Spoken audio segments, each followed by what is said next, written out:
परई यानी गोपीनाथ मुंडे का गांव और आप देख सकते हैं परई का ये वैद्यनाथ साखर कारखाना, ये सहकारी कारखाना है जो गोपीनाथ मुंडे ने खुद ने शुरू किया और आशिया में ये छोटा कारखाना होने के बावजूद भी इसका रिकॉर्ड प्रोडक्शन रहा है शक्कर का। आज इसी मैदान में शाम को गोपीनाथ मुंडे का मंत्री बनने पर यहाँ पर सत्कार होने जा रहा था। उनके कार्यकर्ता, भारतीय जनता पार्टी, जनता सभी उनका स्वागत यहीं पे करने वाली थी, लेकिन आज यहीं पर उनका अंत्य संस्कार होने वाला है। आज सुबह से यहाँ पर लोगों का तांता लगा हुआ है। अभी भले ही उनका पार्थिव यहाँ पर आना है, लेकिन आप देख सकते हैं कि भारी मात्रा में यहाँ पर लोग इकट्ठा है, उनको श्रद्धांजलि अर्पित करने लोग यहाँ पर आए हुए हैं। और मैं सभी से बात करूंगी, लेकिन मैं पूछती हूँ कि यहाँ पर एक लोगों ने जब ये पहली बार सुना तो क्या भावनाएं आपके मन में आई? अगर बहुत ही सुनने के बाद बहुत दुख हुआ। अगर महाराष्ट्र से सबसे बड़ा बीजेपी का चेहरा कोई माना जाता है तो गोपीनाथ मुंडे जी, आज वो हमको सबको छोड़ के गए तो हम सब शोकाकुल है उस बात के लिए कि ऐसा नहीं होना चाहिए था। महाराष्ट्र के जो अगले सीएम के तौर पर उनको देखा जा रहा था, तो एक बीड जिले में, मराठवाड़ा में और पूरे महाराष्ट्र में एक दुख का माहौल छाया है। और हर घर में, आज किसी भी घर में जो चूल्हा हम कहते हैं वो चूल्हा नहीं जला है बीड जिले में। का बहुत बड़ा दुख का झटका ये बीड जिले को माना जा रहा है। आप क्या कहेंगे? कल सवेरे से हमने जब हमको पता चला तब से हम खाना पीना पूरा कल से आप भी अभी तक बंद है पूरा। इसके आगे मैं कुछ नहीं बोल सकता।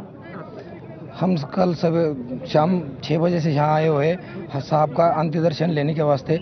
हमें जब मालूम होगा कि साहब का अनैसर्गिक देहांत हुआ है, हमें एक शौक सा हुआ था।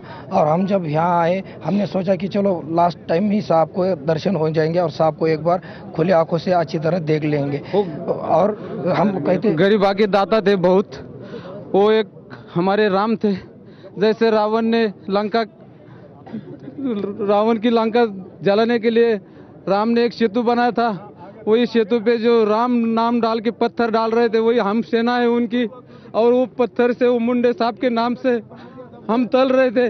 अभी तो हमारा राम हमारे बीच में नहीं रहे हैं, लेकिन तो भी हम सब मिलकर, सब बंजारा मिलकर सभी के साथ, सबके साथ मुंडे साहब को श्रद्धांजलि अर्पित करके भी हम उनको साथ लेके जाएंगे, घर में बिठाएंगे, उनको दिल में बिठाएंगे और उनका नाम रोशन करेंगे। अमर रहे, अमर रहे, हमारा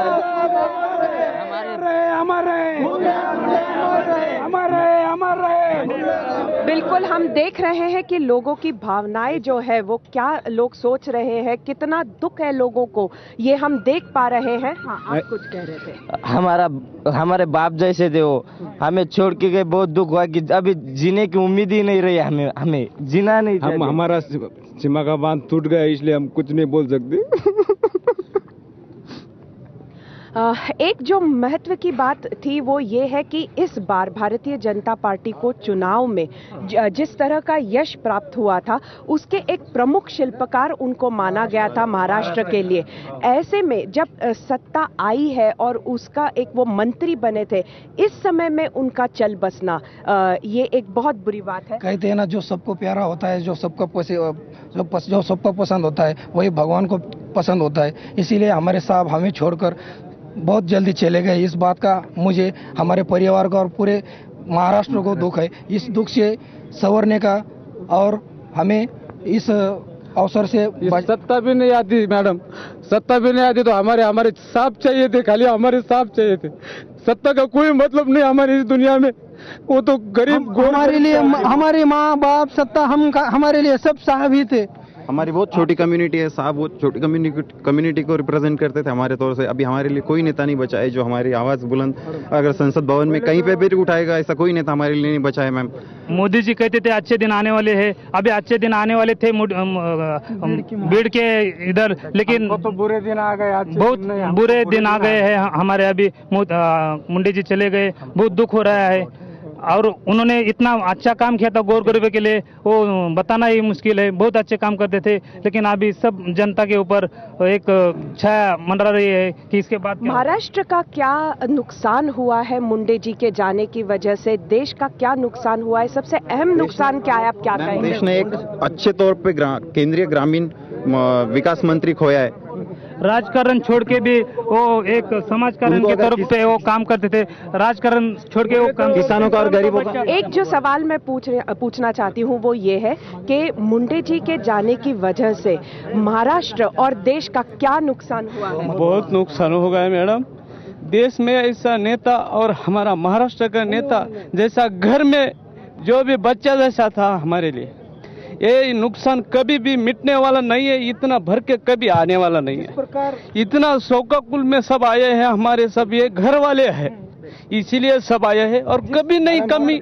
ये हमको इतना महसूस होगा ना मैडम कि ये जिंदगी में हमें नहीं भूल सके।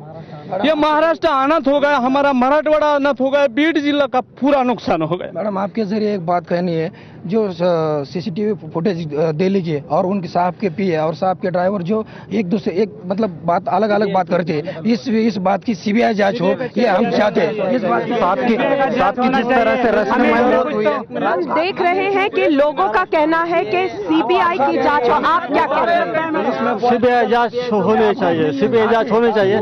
पूरा महाराष्ट्र अनाथ हो गया है, पूरा देश का नेता था, सीबीआई जांच होना चाहिए। देश का नेता था, महाराष्ट्र का नेता था, महाराष्ट्र का शेर था, उसकी जांच होनी चाहिए, सीबीआई से जांच होनी चाहिए। बिल्कुल, हम देख रहे हैं किस तरह की भावना है।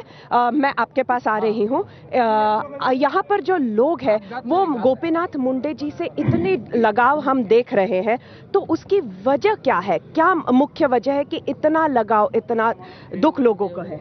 ये जो गरीब का खेती से जो भूखे पेट से कौन बैठा है उसका जानने के लिए घर घर में उसके घर में पूछने वाला एक ही आदमी था, इसीलिए इसकी वजह है उसका भूखा। उसकी वजह यही है कि 5 साल से बच्चे तक 80 साल के बुढ़े तक वो पहचानते थे, इसका इतना प्रेम है उसके ऊपर था। एक बार साहब किसी को देख लेते थे तो दूसरे टाइम साहब उसे नाम से जानते थे। इनका वो सबके माँ बाप थे। और ये मैडम ये आपघात नहीं घात है, इसकी सीबीआई जांच होना चाहिए, सीबीआई जांच होना चाहिए। हम देख रहे हैं कि लोगों की भावनाएं कितनी तीव्र यहाँ पर है। लोग यहाँ पर दुखी भी बहुत है। सब लोगों का कहना है कि पूरा महाराष्ट्र जो है वो अनाथ हो गया, लेकिन साथ ही में लोगों का ये भी कहना है कि पूरी तरह से इस अपघात की जांच होनी चाहिए।